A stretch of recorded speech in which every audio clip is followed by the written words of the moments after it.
Hey everyone, it's Clint. Welcome to Sweetcast and back to a regularly scheduled video, I guess, whatever you want to call it. I'm finished with fulfillment. I'm seriously going to make this is my office. I'm going to make this thing perfect for shipping comics. Did some organizing and it's been good. I have 4 people that backed at the print bundle, the 11 by 17 print bundle. So those are the last things to go out. Beyond that, I actually have a couple digital copies to send out. So I'm sending those out. That means I'm now done. Basically, just a couple emails, but I'm done with fulfillment. Feels so good. So that was Downcast, Rise and Fall. Fatal is launching on Tuesday. This is going to be huge. I'm going to try and be really on it with making video content to promote this. This guys, seriously, this is so cool. And not only that, but this thing is like halfway finished already. We're halfway finished with the art. There's tons of art. The story is there. We're doing it Marvel method, so it's a little different. But portions are full script and portions are written dialogue. Eric is lettering 1 page. So I'm excited to see that. And we'll have a sample of a lettered page in there so you can see what's going on. But all in all, it's exciting. It's a great time to be in comics. Now, doesn't that seem weird to say that? It's a great time to be in comics because at the same time, DC Comics is actually getting people asking them if they're still in business, if they're still making comics. This is wild. Sorry if you hear a little. I've got kids down the hall. There's lawnmowers going on outside. I realize it's loud. All right, so he says there's no pencils down notice. That's it, basically. There's no pencils down notice. They're making comics. At the same time, they're actually canceling a good chunk. We're talking 25%, possibly more of their line. Now, this is kind of what I've been saying for months that they ought to do. And Marvel should follow suit. They should also cancel a lot of their books, especially if their books aren't making money. They're losing money on so many of their books. That's the shocking point to it. This is a good time to sort of reflect back on what the industry has become. And in my opinion, like, for example, you have those Whisper Network articles have come out. There's another one. I think there's the third one that has come out. And like I look at it and I kind of shrug. And this, I'm not trying to say, anything bad about doing those articles. And I think they should continue doing them. But my point is, it's kind of what we've already known. Like, there's nothing new about it. There are the people that are in the club, and there are people that are not in the club. There are certain people that work in comics. I think there's a few of them. They're in clusters. For example, Sean Gordon Murphy, he has his crew, people that work with him, and he's able to get them work in comics. And he'll basically have people vying for his attention because he can make their wildest dreams come true. Same thing probably with someone like Dan DiDio, give or take, and it ebbs and flows for people. Okay. Brian Michael Bendis, so the interesting thing is, though, is initially those people did something right to get into the position that they are. They did something, they took some risk, they made some sales, they did something notable, and that's why they got to where they're at. On the second half of that, you have the demise, and it's sort of just riding off of your past successes. That cannot last forever. It has an end in sight, and we've seen it now. I don't think that comics as a medium is just outdated and dead. I think there are enough people that are interested in comics that comics are going to continue to be bought and sold.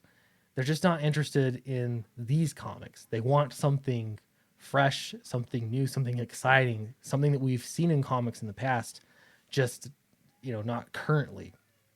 It's funny. I had some high school students over helping me with fulfillment, and to me, it's like 2 for 1. One is they're helping me get the work done that I need to get done, and the other half of that is now I have a focus group, and so I asked them a whole bunch of questions about comics, and it was funny because everybody across the board said, "Oh yeah, I love comics." I said, "Do you like comics?" "Yes, I love comics." "What comics do you read? What titles do you enjoy?" And that's where things got a lot murkier, because it's like, well, Spider-Man, the old stuff. Like I've read a few things here or there, and so there's actually a willingness to accept comics as a medium. It's cool right now. It's cool to talk about comics, but there's not good entry points for people in mainstream comics right now, and part of that is because everything is it's just so it has become so clubbish. It's more just tooting your own horn and all these little inside niches. Anyway, it's definitely becoming a problem. All right, so no pencils down. DC Comics is slimming down their line just to the stuff that makes money. And when I ask myself, at what point should a comic book be canceled? I assumed that you'd have to hit a certain profit margin, not a negative profit margin. It's shocking that DC would continue even making books that are losing them money. At what point would they cancel a book then if they're not making money? They're doing the opposite of what they're supposed to be doing. Uh, so to me, even making making $100 on a single book is probably not worth it long run. It's probably not sustainable. If it's your first book, that's amazing. That's great. But in the long run, when you have a publishing company, it doesn't make an awful lot of sense. So there's got to be some kind of positive threshold, so not a negative threshold. Um, yeah, is DC still publishing comics? I just wanted to read this section, and I realize your boy Zach made a video on this. He beat me to the punch, but this is I don't know. I just want to add my 2 cents to it. So Jim Lee says absolutely 100%. There's still the cornerstone of everything that we do. We need for storytelling. Updating the mythology is vital to what we do. They need to update the mythology, and I think honestly that's what they picture as making stories woke. That's just updating them to current times and trends. What's going to happen when the pendulum swings, though, I wonder. All right. The organization leans on us to share and establish the meaningful elements of the content that they need to use and incorporate for all their adaptations. Again, this is using other media to justify the existence of comics. Why do comic publishers always do this? Comic writers always do this. Artists always do this. Why? It's not some kind of pitch for something else. Can't a comic book that makes a profit be justification enough for its own existence? That this kind of thinking is how you justify continuing to make books and updating the mythology when it's not making a profit, when it's losing you money. The goal should be to make money. And if you don't believe that that could be done in comics, then why are you working in comics? I don't understand that. All right, when we think about reaching global audiences and we see comics as helping drive that awareness and that intentional brand or international brand. Sorry, my daughter's over there. It's distracting me. It's very much a part of our future. That said, this is the but. That said, we will be reducing the size of the slate, but it's about looking at everything and looking at the bottom 20%, 25% of the line that wasn't breaking even or even losing money. Code word wasn't breaking even is the same thing as losing money. Maybe a nicer way to say it. It wasn't breaking even or was losing money. It's about more punch for the pound, so to speak, and increasing the margins of the books that we are doing. And that could be done by making worse books, paying less, I suppose, for your product. I don't know. To me, a profit margin would make a heck of a lot more sense when you're getting rid of the titles that are losing you money, because all of your profitable titles are then now losing your money because those profits are being used to prop up the other books.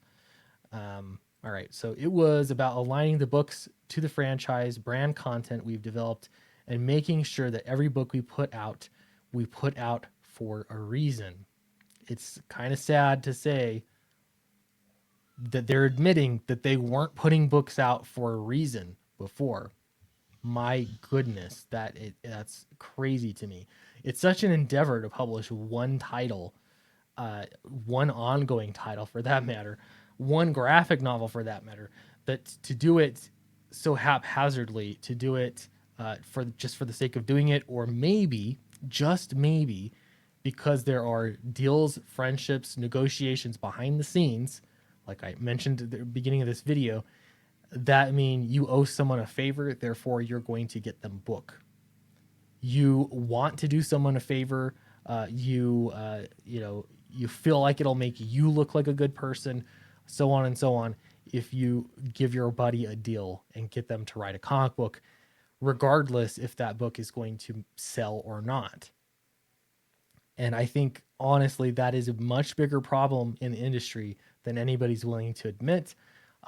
In fact, in all of this, DC hasn't admitted. They did admit now that they've had 20 to 25% of their titles not making money, but they're so good at pretending like it hasn't been rough, like the things aren't in dire circumstances.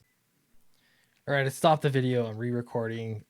My kids were screaming, so apologies for that.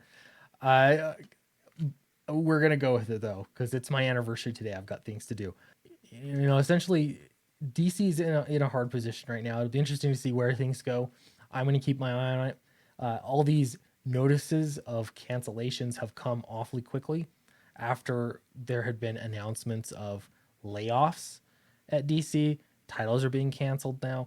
Things are moving and they're changing very rapidly, which is probably for the best.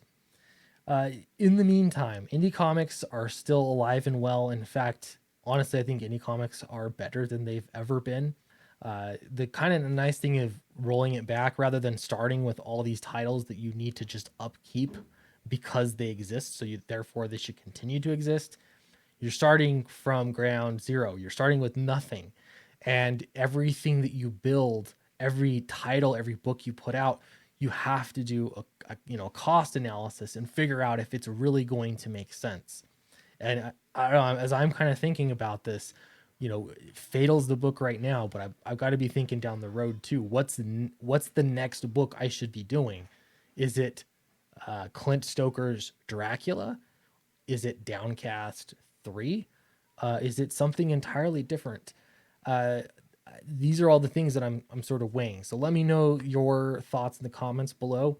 But I think all of this is super important in making comics sustainable, not just profitable, but sustainable.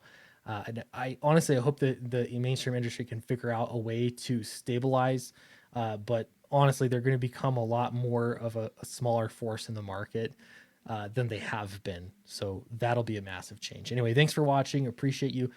Please like and subscribe to the video. And I mean, you can get Downcast if you haven't yet. That just means I'll have to ship you something. I'm going to figure out what to do with this campaign. I might just take it down and sell some books on eBay or something. I've got a few copies left. Or, Fatal is launching on Tuesday. So I've got a secret perk that's prepared and I'm going to be shipping out. So stick around and, yeah, be part of it. Thanks. Bye.